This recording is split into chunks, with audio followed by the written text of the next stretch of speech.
At precisely 1400 hours on November the 3rd, 1944, Major Thomas Maguire banked his P-38 Lightning into a shallow left turn 1,500 feet above the green canopy of Leyte Island, scanning the coastal road that snaked out of Ormoc toward Carigara Bay.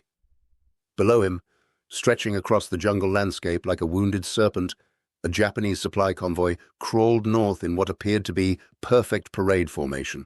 10 miles of trucks, artillery pieces, and infantry carriers trapped on a narrow dirt road with swamps pressing in from both sides. Maguire had 23 confirmed kills painted on his aircraft's nose, making him one of the deadliest fighter pilots in the Pacific Theater. And in 48 hours of continuous fighting, since the 475th Fighter Group had arrived at Tacloban Airfield, he had learned that Japanese ground forces on Leyte were desperate, isolated, and running out of options. The convoy below represented their last attempt to reinforce troops cut off in the northern mountains. Every truck carried ammunition, food, medical supplies, and soldiers who believed they were racing toward salvation. What they were actually racing toward was a killing ground engineered by geography and discovered by 3 American pilots who had simply been looking for trouble. If you're enjoying this deep dive into the story, hit the subscribe button and let us know in the comments from where in the world you are watching from today. Intelligence had reported another Japanese resupply convoy landing at Ormoc Bay the previous night. Major Richard Bong, the highest-scoring American ace with 38 confirmed victories, had suggested a reconnaissance sweep over the area that morning. He was flying with Maguire and Lieutenant Colonel Gerald Johnson, 3 of the most experienced fighter pilots in the 5th Air Force, men who understood that the air war over the Philippines in early November 1944 had entered a new and brutal phase. The 3 P-38s had taken off from Tacloban's waterlogged airstrip just after 1,300 hours, climbing through humid air that made their twin Allison engines labor at full power. Tacloban itself was barely functional, a hastily constructed American foothold on Leyte's northeastern coast, surrounded by Japanese-held territory and under constant air attack. The previous night, Japanese bombers had cratered the runway in 3 places. Engineers worked 18-hour shifts filling holes and laying mast and matting, perforated steel planking that turned mud into something approaching a usable surface. Flying from Tacloban meant taking off through shell craters and landing on a strip that might not exist tomorrow. But it also meant being close to the fighting, positioned where a fighter could reach Japanese positions in minutes rather than hours. Maguire, Bong, and Johnson had chosen this mission themselves. No orders, no escort duty, just 3 experienced hunters searching for targets of opportunity in an environment where opportunity meant death delivered from 1,500 feet. The road from Ormoc to Carigara represented one of only 2 routes the Japanese could use to move supplies northward. American intelligence knew this. Japanese commanders knew that American intelligence knew this, and yet they had no choice. Their forces in northern Leyte were cut off from resupply by sea after American naval units had destroyed most of the Japanese shipping in Ormoc Bay. The only option remaining was overland movement using the coastal road, a narrow track carved through jungle and swamp that offered no protection from the sky. Maguire saw the convoy first. He keyed his radio transmitter and spoke 4 words that would define the next 30 minutes. Bong, Johnson, follow me. The P-38 Lightning was a unique aircraft in the American arsenal. Twin-engine, twin-boom design with a central nacelle housing the cockpit and forward armament. 4 50-caliber machine guns and 1 20mm cannon, all mounted in the nose, creating a cone of fire that could soar through metal and flesh without the convergence problems that plagued wing-mounted guns. At 400 miles per hour, the P-38 could outrun anything the Japanese fielded. At 1,500 feet, it could deliver devastating fire with precision unavailable to high-altitude bombers. And in the hands of pilots like Maguire, Bong, and Johnson, it became something close to unstoppable. The convoy below stretched for over 10 miles, vehicles spaced roughly 30 yards apart to minimize damage from a single bomb or strafing run. Standard Japanese defensive doctrine that worked reasonably well against high-altitude bombardment, but offered no protection whatsoever against low-level attack by experienced fighter pilots who could adjust their fire in real time. Maguire counted at least 300 vehicles, trucks with canvas-covered cargo beds, artillery pieces, towed by prime movers, command cars, ammunition carriers, and walking alongside them, hundreds of soldiers who had probably been on the march since dawn, believing that staying off the road would somehow protect them from aerial attack. The swamps on either side of the road were exactly what saved the convoy from dispersing. Thick, fetid water mixed with mud that could swallow a truck in minutes. The Japanese had no choice but to stay on the road, confined to a narrow corridor that became a shooting gallery the moment 3 American fighters rolled into their attack dive. Maguire pushed his stick forward and dropped the nose. The altimeter unwound rapidly as the P-38 accelerated toward terminal velocity, 1,200 feet, 1,000 feet, 800. The convoy grew larger in his windscreen, vehicles transforming from toys into machines with visible details, canvas flapping in the wind, soldiers looking up, gun crews scrambling to man defensive positions. At 600 feet, Maguire pulled out of his dive and leveled his aircraft parallel to the road. His right index finger found the trigger. 450 caliber machine guns opened fire simultaneously, each weapon cycling at 850 rounds per minute. The 20mm cannon added its slower, heavier punch, firing high explosive shells that detonated on contact. The effect on the convoy was instantaneous and catastrophic. The first burst caught 3 trucks in the lead section. 50 caliber rounds punched through canvas, metal and human bodies with equal ease. The high explosive cannon shells struck fuel tanks and ammunition loads, creating secondary explosions that threw debris hundreds of feet into the air. Soldiers who had been walking beside the trucks scattered into the swamps, discovering too late that the water and mud offered no protection from bullets that could penetrate 3 feet of earth. Maguire held his trigger for 8 seconds, walking his fire down the length of 6 vehicles before pulling up sharply to avoid debris from the explosions. Behind him, Richard Bong was already rolling into his own attack run. Bong's P-38 came in slightly higher at 700 feet, giving him better visibility of the convoy's middle section. His guns tore into a concentration of artillery pieces and their prime movers, the explosive shells finding ammunition stores that created a chain reaction of detonations rolling backwards through the convoy like dominoes falling in sequence.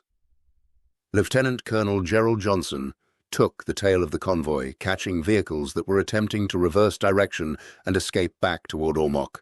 His fire was methodical, precise, the product of years of combat experience that had taught him exactly where to aim to disable a truck with minimum ammunition expenditure.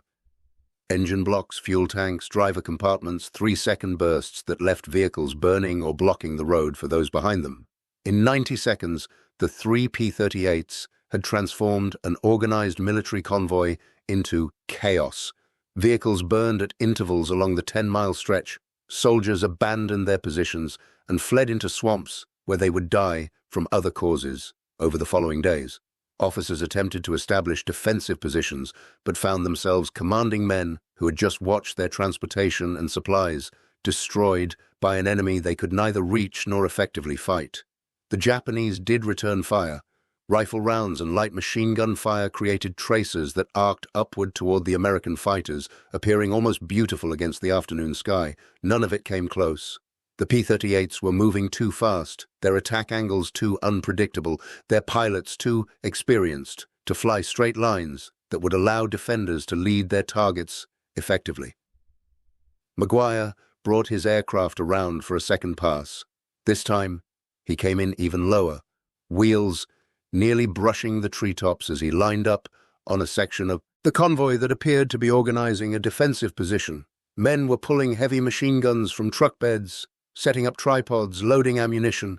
They were still positioning their weapons when Maguire's cannon shells arrived, tearing through metal and flesh before the gunners could fire a single round in defense.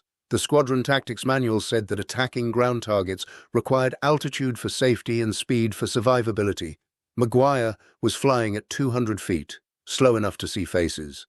He could distinguish officers from enlisted men, could watch soldiers dive for cover, could observe the exact moment when defensive discipline collapsed into individual survival instinct. Behind him, Bong and Johnson were executing their own second passes, each pilot selecting targets based on tactical priorities developed through years of combat experience. Ammunition carriers exploded with particular violence. Fuel trucks created fireballs that consumed everything within 50 yards.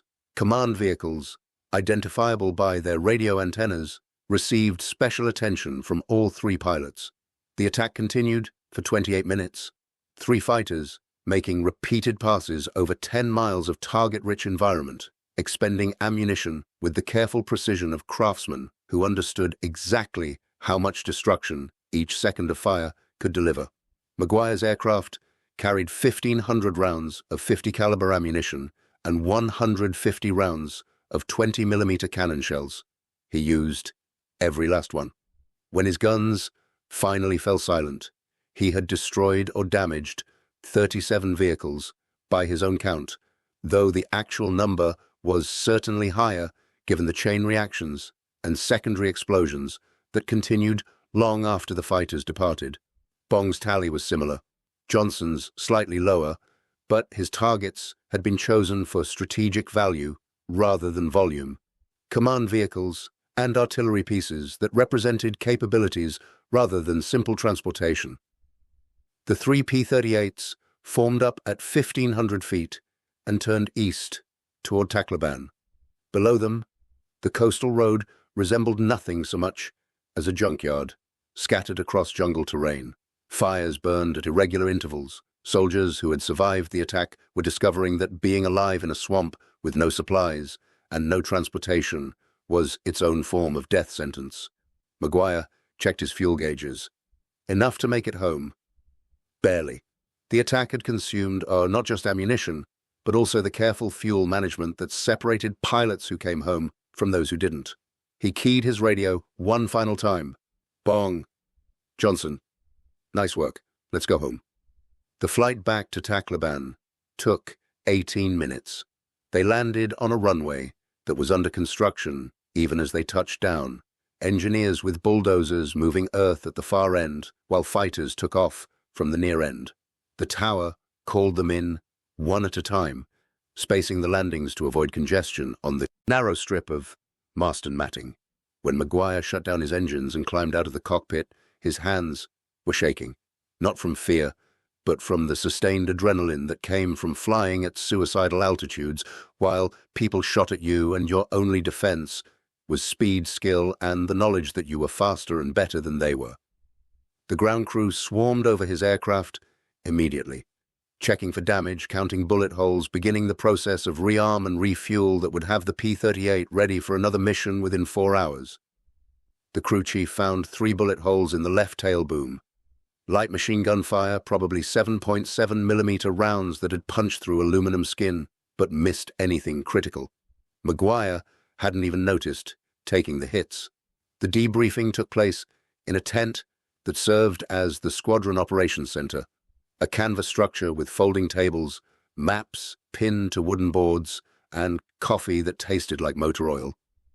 The intelligence officer was a captain whose job was to extract accurate information from pilots who were still running on adrenaline and combat psychology. He asked specific questions. How many vehicles? What types? What kind of defensive fire? Were there any aircraft? Any indication of command presence? Maguire answered methodically, drawing on memory and training to separate what he knew from what he suspected. He had seen approximately 300 vehicles. Mix of trucks and towed artillery. Defensive fire was light, primarily small arms. No aircraft. Multiple secondary explosions suggested ammunition carriers. The column appeared to be moving north, away from Ormoc, suggesting reinforcement rather than evacuation.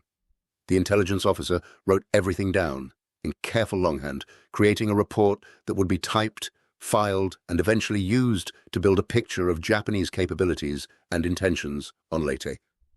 Then he asked the question that mattered most to everyone in the tent. Casualties. Maguire looked at Bong and Johnson. None of them had counted bodies. That wasn't how aerial combat worked. You counted vehicles destroyed, ammunition expended, mission objectives achieved. The intelligence officer made a notation based on standard estimates. 30 vehicles destroyed completely, 30 more damaged beyond repair, average of 20 soldiers per vehicle based on known Japanese convoy organization. Conservative estimate of casualties, killed or wounded, approximately 2,400 men. Almost an entire infantry regiment destroyed in less than half an hour by 3 aircraft and 6 pilots, if you counted the ground crews who had armed and fueled the fighters. Those numbers would appear in the official record. Later intelligence reports would confirm them as accurate, possibly even conservative. The morning of November 4th, 1944, Japanese headquarters in Manila received fragmentary reports from survivors of the convoy attack. The reports were incomplete, often contradictory, filtered through the chaos of units that had lost their chain of command when officers became casualties. What emerged was a picture of total disaster. A reinforcement convoy that had been carrying critical supplies and fresh troops to isolated forces in northern Leyte had been effectively annihilated by American fighter attack. Survivors were scattered across swamps with no transportation, limited ammunition, and little hope of reaching their original destination. Japanese staff officers studying the reports understood immediately what this meant for their strategic position on Leyte. Without the ability to move supplies overland, their northern forces were cut off. Without reinforcements, those forces would be ground down by American attacks. And without control of Ormoc Bay, there was no way to bypass the problem through sea transport. The convoy attack of November 3rd was not an isolated incident. It was evidence of a fundamental shift in the tactical situation, proof that American air superiority over Leyte had reached the point where Japanese ground movement in daylight had become suicidal. General Tomoyuki Yamashita, commanding Japanese forces in the Philippines, had already begun to understand that Leyte was lost. The convoy massacre simply accelerated his timeline for accepting that reality. For the American pilots who had executed the attack, November 3rd represented something both routine and extraordinary. Routine because strafing ground targets had become standard procedure for fighter pilots operating over the Philippines. Extraordinary because the scale of destruction they had achieved in a single mission exceeded anything most of them had experienced in years of combat. Thomas Maguire spent the evening of November 3rd writing a letter to his wife, Marilyn, whom he called Pudgy. The letter made no mention of the convoy attack. Operational security prohibited detailed discussion of missions, but more fundamentally, Maguire had learned that trying to describe combat to people who hadn't experienced it was pointless. Instead, he wrote about the weather, the condition of Tacloban airfield, and his hope that the fighting on Leyte would be concluded quickly enough for him to spend Christmas somewhere with a proper mess hall. The letter was optimistic in tone, carefully constructed to reassure rather than worry. It contained no hint of the fact that Maguire was engaged in what had become a personal competition with Richard Bong for the title of America's top ace, a rivalry that was pushing both men to take risks that would have been unthinkable earlier in the war. Richard Bong, for his part, spent the evening playing poker with ground crew personnel in a tent that served as the squadron's recreational facility. Bong had a reputation for being approachable, willing to spend time with mechanics and armorers who kept the aircraft flying. He won 3 hands and lost 5, ending the evening down $12, which he paid in occupation currency that would be worthless once they left the Philippines. The poker game was interrupted twice by Japanese air raids, forcing everyone into slit trenches dug alongside the tent. The raids were ineffective, bombs falling into the jungle hundreds of yards from the airfield, but they served as reminders that Tacloban remained a contested position where survival required constant vigilance. Lieutenant Colonel Gerald Johnson filed his after-action report and then walked the flight line, inspecting aircraft and talking with crew chiefs about maintenance issues. Johnson was older than most fighter pilots, 32 years old, in a profession where 25 was considered veteran status. He had survived this long by being methodical, by treating each mission as a problem requiring careful solution rather than an opportunity for heroics. The convoy attack had been textbook execution. Identify the target, assess the defenses, coordinate the attack, deliver maximum damage with minimum risk. That it had resulted in catastrophic enemy casualties was almost incidental to the professional satisfaction Johnson felt about a mission executed correctly. The broader strategic context of the November 3rd attack was visible only to officers at higher headquarters who had access to intelligence reports from multiple sources. The Battle of Leyte, which had begun with American landings on October the 20th, 1944, was evolving into a campaign of attrition that the Japanese could not win.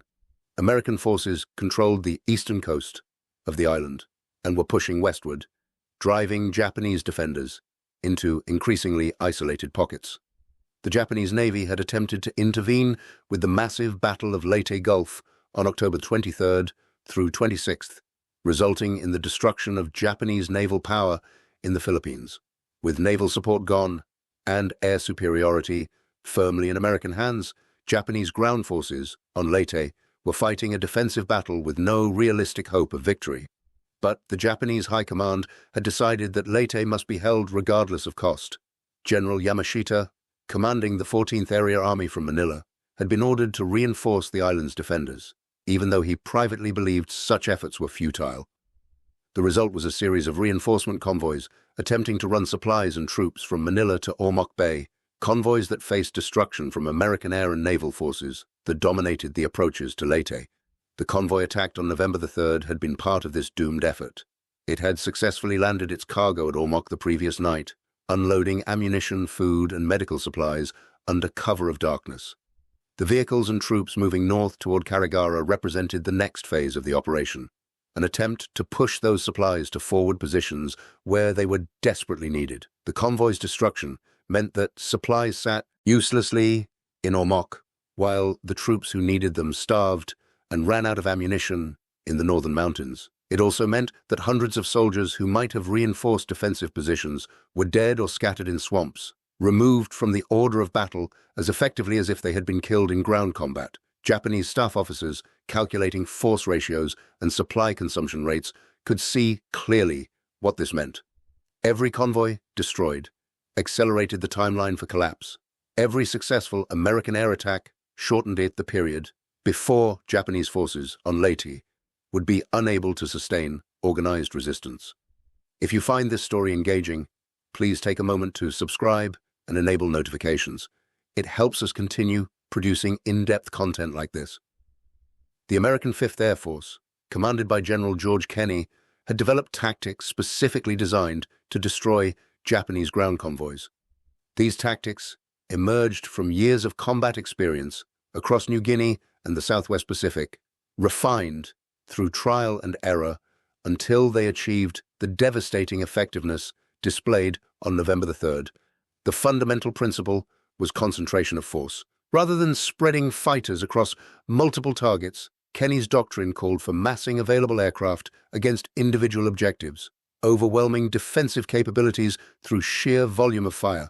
A single P-38 making a strafing run could be engaged and possibly shot down by concentrated defensive fire. 3 P-38s attacking simultaneously from different angles created a targeting problem that Japanese gunners could not solve with the weapons available to them. The second principle was persistence. The convoy attack lasted 28 minutes, not because the fighters were slow, but because the pilots made multiple passes, returning again and again until their ammunition was exhausted. This required discipline and courage. Each pass exposed the aircraft to defensive fire. Each return to the target area gave Japanese gunners another opportunity to calculate lead angles and adjust their aim. But it also ensured that the attack achieved maximum destructive effect, that vehicles which survived the first pass would be destroyed on the second or third. The third principle was exploitation of terrain. The swamps flanking the coastal road were not accidental features of the battlefield. American intelligence had identified this route precisely because it offered no escape for vehicles under attack. Japanese convoys had no choice but to use the road, and once committed to it, they had nowhere to go when fighters appeared overhead. This transformed what might have been a difficult target into a shooting gallery, where even average pilots could achieve devastating results. The P-38 Lightning itself was ideally suited for this type of mission. Its nose-mounted armament meant that all weapons fired along the aircraft's centerline, creating a tight cone of fire that put maximum rounds on target. Wing-mounted guns, by contrast, created convergence problems where bullets from left and right weapons only met at a specific distance, making accurate fire difficult at varying ranges. The P-38's twin-engine design provided redundancy. An aircraft that lost one engine could still fly home, whereas single-engine fighters often went down if their sole power plant was damaged. This gave P-38 pilots confidence to press attacks at low altitude, where even light weapons fire could cause critical damage. The twin-boom configuration also protected the pilot. The cockpit nacelle was positioned behind the engines and between the tail booms, meaning that defensive fire from below would hit structure rather than the pilot. This was not perfect protection, but it was better than the exposure faced by pilots in single-engine aircraft where nothing stood between ground fire and the cockpit. The Allison V-1710 engines that powered the P-38 were liquid-cooled, making them vulnerable to coolant leaks from battle damage. But they also provided excellent high-altitude performance and long-range, critical capabilities for operations over the Philippines, where targets might be hundreds of miles from base.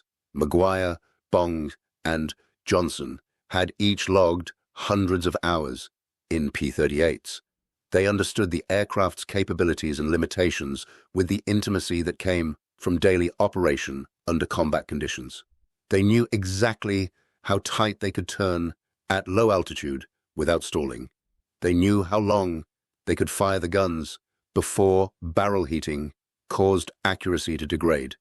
They knew the fuel consumption rates at different power settings, information that meant the difference between making it home and ditching in the ocean. This expertise transformed the P-38 from a capable aircraft into a precision instrument of destruction. The human cost of the November 3rd attack became clear in the days following the mission. Japanese survivors who made it to northern Leyte brought reports of carnage that shocked even veteran officers accustomed to the brutality of the Pacific War. Soldiers described watching trucks explode without warning, seeing comrades torn apart by .50 caliber rounds, trying to take cover in swamps where the water itself seemed to boil from bullet impacts. The psychological impact was perhaps worse than the physical casualties. Japanese troops who survived the attack developed an intense fear of American aircraft, a fear that manifested in reluctance to move during daylight hours, even when tactical necessity demanded it. Officers found it increasingly difficult to maintain discipline among men who had watched overwhelming firepower delivered with mechanical precision by an enemy they could neither see clearly nor fight effectively.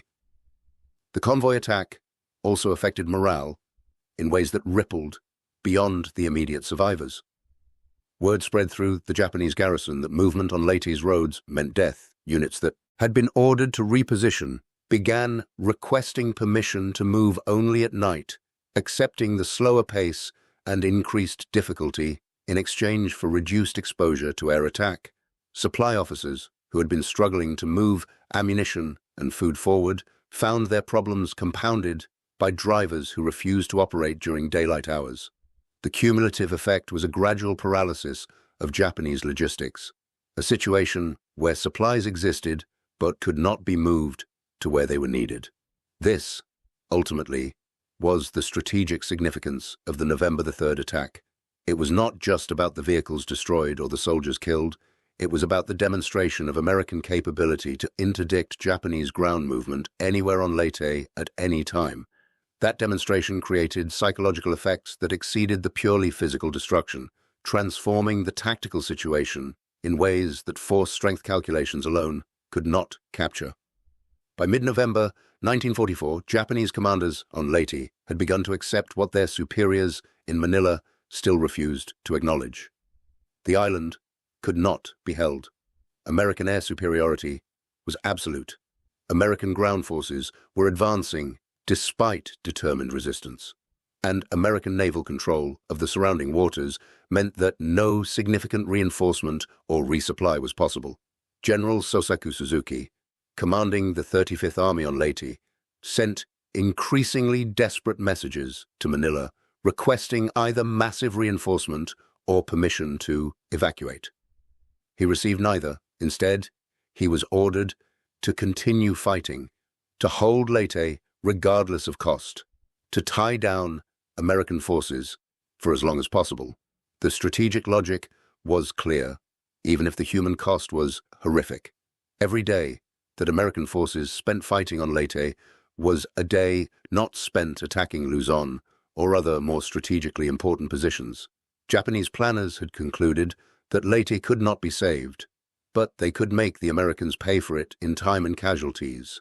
The soldiers and officers executing this strategy understood perfectly well that they were being sacrificed for abstract strategic objectives. Their letters and diaries from this period reveal a mixture of resignation, determination, and bitter awareness that their deaths would accomplish little of lasting military value.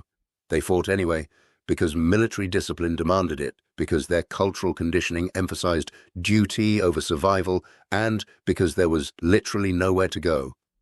Surrender was culturally unthinkable, and escape was practically impossible, given American control of sea and air. For the American pilots who had destroyed the convoy, the November 3rd mission was one of dozens they would fly over Leyte during November and December 1944.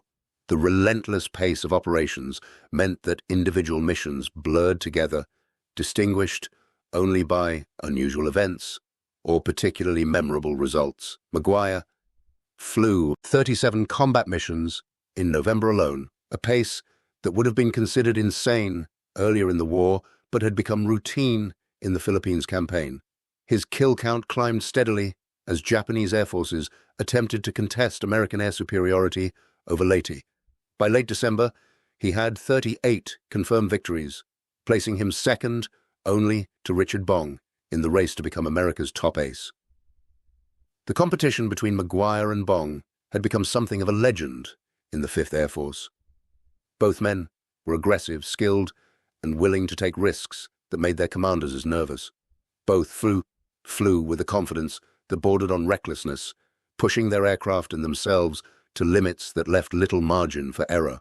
The competition drove them to seek out combat, to volunteer for missions, to pursue Japanese aircraft with an intensity that produced results but also courted disaster. On January 7, 1945, the competition ended. Maguire was leading a 4-plane patrol over Negros Island when they encountered a lone Japanese fighter. In attempting to shoot the enemy aircraft off his wingman's tail, Maguire pulled his P-38 into too tight a turn at low altitude while still carrying external fuel tanks. The aircraft stalled and crashed, killing Maguire instantly. He was 25 years old. Richard Bong survived the war with 40 confirmed victories, making him America's top ace. He returned to the United States in January 1945 and was assigned to test pilot duties. On August 6, 1945, the same day atomic bombs fell on Hiroshima, Bong was killed in a crash while testing a P-80 Shooting Star jet fighter. He was 24 years old. Lieutenant Colonel Gerald Johnson survived both the war and the peace that followed, retiring from the Air Force as a colonel in 1966. He had scored 22 confirmed victories during the war, making him one of the most successful American fighter pilots in the Pacific Theater. In post-war interviews, Johnson spoke with characteristic understatement about missions like the November 3rd convoy attack, emphasizing the professional execution and team coordination rather than the dramatic results. The convoy attack itself was mentioned briefly in official histories of the Philippine campaign, usually as a footnote to larger discussions of the Battle of Leyte. Intelligence reports credited the 3-fighter mission with destroying or damaging approximately 60 vehicles and causing an estimated 2,400 casualties among Japanese forces. These numbers appeared in staff analyses of American air effectiveness over Leyte, contributing to broader assessments that concluded American air superiority had been decisive in the campaign's outcome.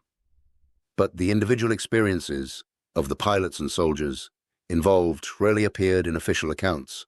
Those stories existed in letters home, in personal diaries, in conversations between veterans years after the war ended. They revealed a human dimension that statistics could not capture. The fear felt by Japanese soldiers watching their convoy disintegrate under fire.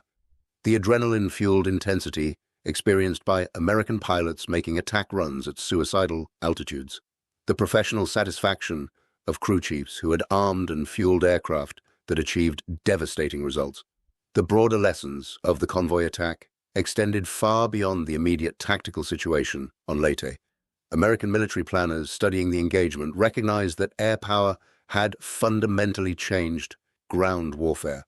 The ability to destroy moving targets with precision from aircraft meant that conventional force movements faced new vulnerabilities that traditional defensive measures could not address. This insight would influence American military doctrine for decades, shaping decisions about aircraft design, pilot training, and tactical employment of air power in ground support roles. The Japanese military drew different conclusions from the same engagement. Their analysis focused on the impossibility of conducting effective ground operations without air superiority, a lesson that came too late to influence the outcome of the Pacific War, but would inform post-war Japanese military thinking.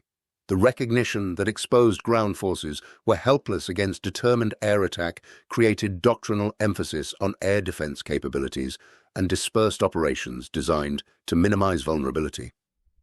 For the soldiers who died in the convoy attack, there were no lessons and no broader strategic insights. They died because they were in the wrong place when 3 American fighters appeared overhead. They died because Japanese logistics required them to move during daylight hours. They died because the tactical situation on Leyte had deteriorated to the point where normal military operations had become suicidal, and their deaths contributed to American victory on Leyte. Though whether that contribution justified their sacrifice is a question that has no objective answer. Military historians can calculate force ratios and assess strategic outcomes, but the individual experience of death cannot be reduced to statistics or justified by reference to larger strategic objectives. The November 3, 1944 attack on the Japanese convoy near Ormoc represented a perfect convergence of American tactical advantage. Experienced pilots flying capable aircraft against an enemy unable to defend itself effectively. The results were devastating, achieving casualty ratios that would have been impossible in ground combat. 2,400 Japanese soldiers killed or wounded by 3 aircraft and 6 crew members in less than half an hour. These numbers revealed the transformative power of air superiority, the ability of small numbers of aircraft to achieve effects that would have required entire ground divisions in earlier eras of warfare. But they also revealed the human cost of technological advantage. The soldiers in that convoy were not defeated by superior tactics or better training. They were massacred by weapons they could neither reach nor counter, killed by an enemy they barely saw before death arrived in the form of 50 caliber rounds traveling at 2,800 feet per second. The mission on November the 3rd was not unique. Similar attacks occurred throughout the Philippine campaign, each one contributing incrementally to American victory. But this particular engagement, involving 3 of the Pacific War's most successful fighter pilots, achieved results that made it noteworthy even in a theater where air attacks on ground forces had become routine. The 10-mile column of burning vehicles, the scattered survivors struggling through swamps, the psychological impact on Japanese forces across Leyte, all combined to create effects that exceeded simple tactical destruction. The convoy attack demonstrated that American air power over the Philippines had reached a level of dominance that made conventional Japanese ground operations impossible. This demonstration accelerated the collapse of Japanese resistance on Leyte, shortening the campaign and reducing American casualties in ground combat. From a purely military perspective, the mission was an overwhelming success, achieving maximum effect with minimal cost. Thank you for watching. For more detailed historical breakdowns, check out the other videos on your screen now, and don't forget to subscribe.